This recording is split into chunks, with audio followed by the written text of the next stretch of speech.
hello and fuck Cape Shit. Um, the first episode of Shittywebcomics Weekly for 2022, where I figure it's important to preface that we're planning to already just start winding down these episodes because we only do these because they help promote the Subscribe Star, which is where our actual big videos are. And we're gonna, because the in depth long videos are on the Subscribe Star, um, we don't really have the free time anymore to to do shitty webcomics weekly episodes that are really long. So we're going to try winding these down, making them just like short, brief things, and because in 2022, what we're actually planning on doing is releasing more comics. We've already released a bunch. There, the links below and shit, but the big videos, the longer videos, the more in depth, the deep dives, and all that stuff is still and will continue to be posted to our Subscribe Star behind the pig paywall. So, and these episodes, as usual, brought to you by our Subscribe Star backers. Um, the As it is, we're gonna just do like short glances at comics from now on and leave these episodes as short as possible and sort of move on so that we have more time for our regular business stuff. So we figured we would just start the new year with a handful of pre-recorded episodes of not Risk Hunter K, but it was Tank's comic. For anyone who's been following Shitty Webcomics since before the fucking whole YouTube thing, there was Tank, and he had this comic called Risk Hunter K that was really just a ripoff of Monster Hunter. And last year he rebranded it as Risk Hunters and actually did quite a lot of work and like a big episode 0 for it, and has been releasing episodes pretty regularly. And so when it comes to criticizing these, we don't have a lot of negative things to say necessarily, like the art, the vaguely weaponese art style. Is Not still even vaguely. It's so openly Japanese. Even they would be like, "Hey, you need to fucking scale it back. You're not from Japan. You're from fucking Sweden." Flappanese. Well, that was one of the biggest criticisms of the big chapter 0, which I think is this one right here. It's like 68 pages. It was big, and it introduced none of the characters from the main story.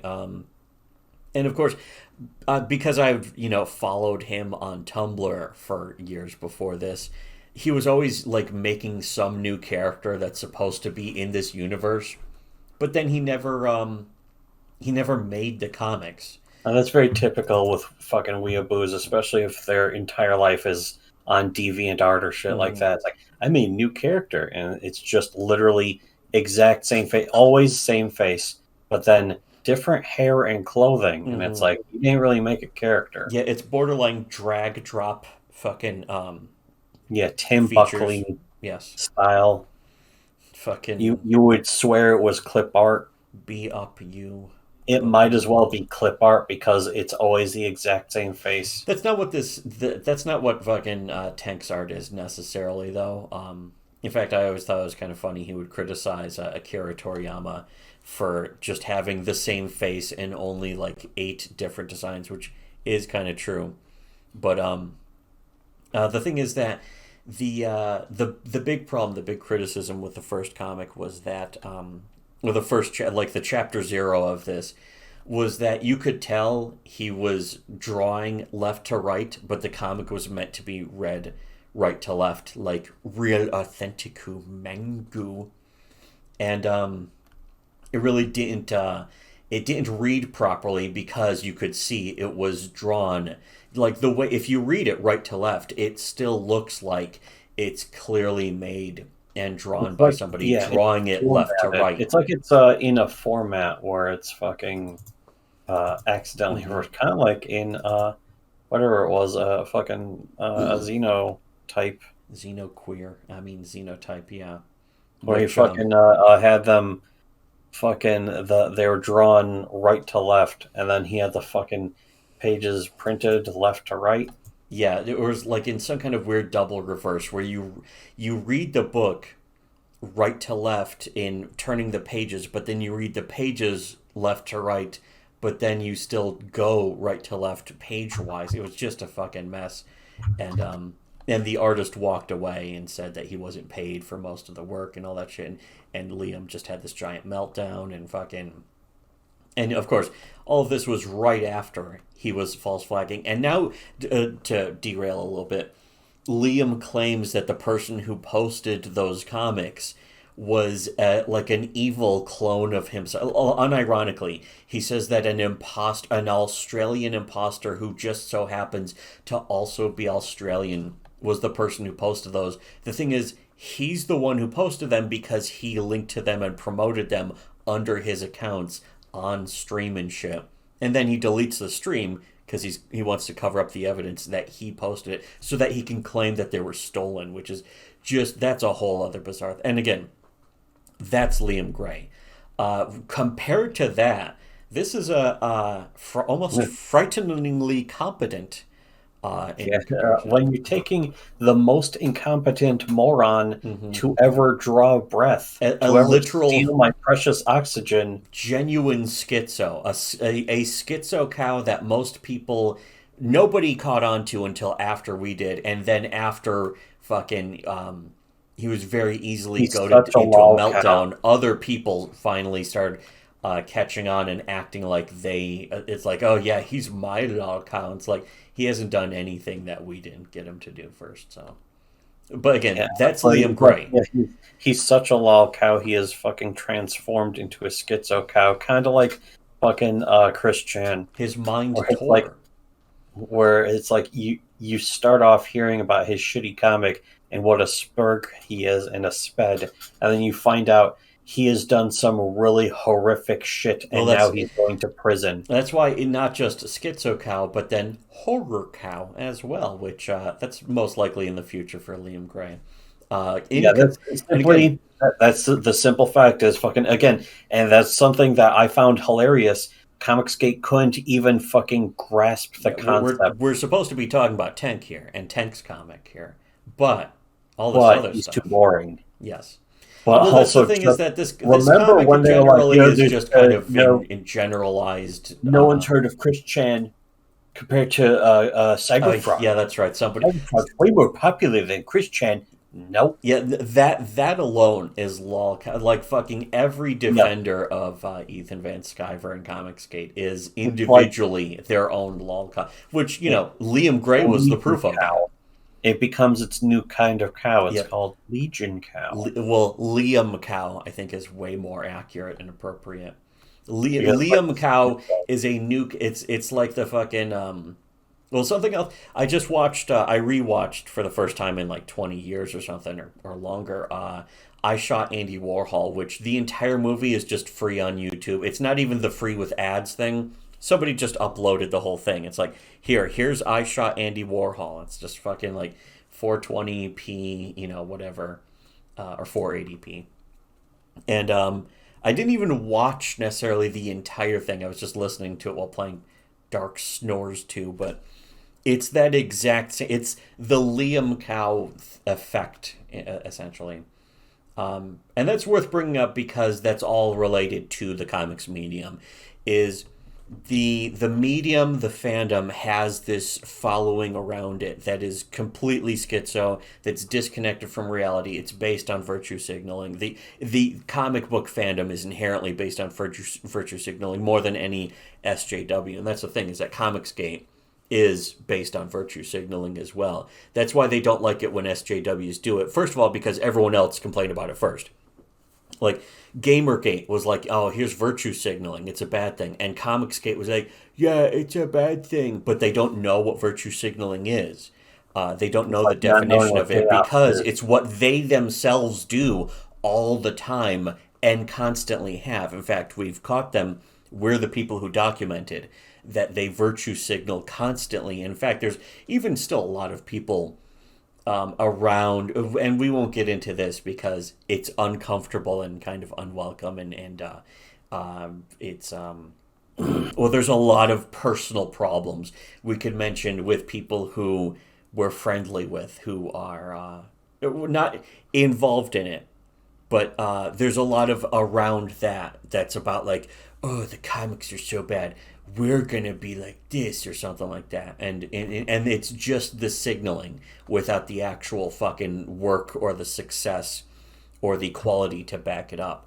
There's a lot of that with even with the anti-comics gate and that kind of shit, and just all over from every direction. And it's the thing is that it's universal in the comic book fan. So that's the problem. It's always we've always been way too big picture for everyone else though. So when we talk about comics, we're talking about the overall, and this is why comics are bad, is because the fandom demands like immorality and ontological evil and that kind of shit by their nature. They can't. It's the scorpion stinging the scorpion, and both of them going la lamau. Now you will drown. No, you will drown. No, you will drown. No, you will drown. Just fucking over and over again. As they continuously sting each other and accuse each other of drowning. Yes. So that's the thing with fucking that's the American comic book scene. So if you really want the actual good comics, if you're going to put your money where your mouth is, you have to throw the American comic scene in the garbage. And again, that's what got most people into manga. Most people in America read manga because they don't want to be part of that fake virtue signaling, like effeminate behavior. But the thing is that most of that's endemic in the anime fandom too, of course. They're incredibly thin-skinned. They're dishonest. They're constantly being cornered by their own arguments. They can't argue for shit. They're constantly devolving into fucking argumentative fallacies and that kind of shit. And that poisons the actual work, and always will. And the thing is that it's really bad right now, so it's not going to be fixed just by some platitudes and some YouTube videos. It's going to be fixed by the extermination, the mass extermination of the comic book nerd scourge. There really is no other way around that. So anyways, yeah, but in comparison to all of that, here's Tank's comic. And again, we'll cover this just this first episode because it's straightforward. The thing is, after reading through it and skimming all of it, I didn't just skim this, I read it. And it is just straight up a remake, a beat for beat identical remake of the first chapter or the introduction of Risk Hunter K. It's identical to Risk Hunter K, which was his earlier take on this. This right here is just more of it, but it's slightly longer and it's the same introduction. It's not even necessarily better set up or established. It's kind of plotting, in fact. It's just like Demia shows up with her giant fucking tits and 5 brown noses, which is a reference, or old reference to like 2013 era Shittywebcomics. Which was, what wasn't that the part of the conspiracy theory that Tank doesn't even actually exist? Or that we didn't exist? He's a psyop created by us or something. Yeah, there was something like that. And the hints were in the character of Demia with her giant tits, but the triangles on her face that are supposed to be part of like her local culture, face paint or face markings or some shit. It was somebody just submitted a post to us referring to the 5 brown noses, and it's like, that means 5 brown nosers, and that's the 5 mods of Shittywebcomics, and that's why we were all a hoax and we were all a figment of Tank's imagination. That was one of my favorite posts, especially because that drove Tank kind of crazy too. He was so crazy he shoved an entire dragon dildo up his ass. Gave himself hemorrhoids. But anyways, this has some slightly better introduction of the setting. That was one of the biggest criticisms of his original stuff, was that he was just doing nothing but world building. He's like, here's a new character, here's their height and blood type, and it's like, okay, well, you're not making the comic though. You're just making a character. You're making a Yeah, design. where's the story? Where is an actual story? And it would be like, oh, his personality type is he likes this and this, but he doesn't like this and this. And it's like, okay, where is this in the comic? The way to really introduce that is to do the comic, be in the comic. Um, this introductory thing here showing the thing is like, oh, there's giant ribs, and it's, they're part of a giant monster, and the town's built on it, and you can see there's a big gate in the background, and there's lighthouses and all this stuff.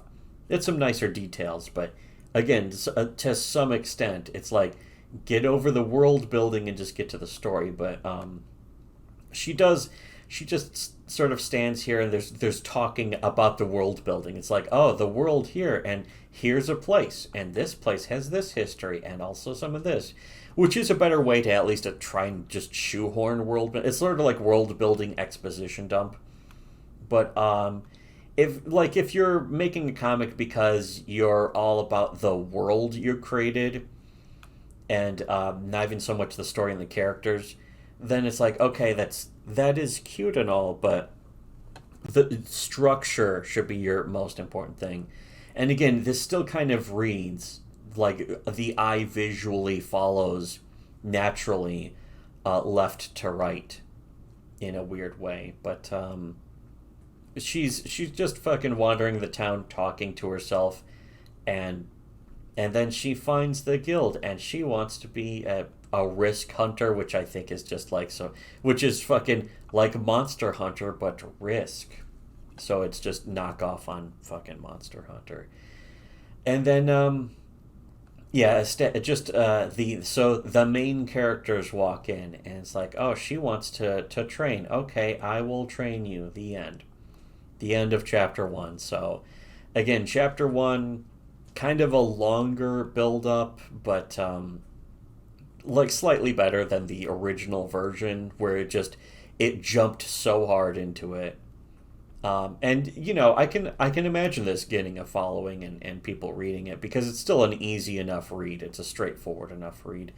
And then the next chapters, get into some action and stuff, and we'll cover that in the next episode. But for now, we'll wrap this up, because again, for 2022, we're looking to have these episodes just be as short. We're just going to be light touches and brief mentions of stuff. And if you want the long content, go to our Subscribe Star, where we have the way more in-depth videos, and they're longer, and it's all good stuff.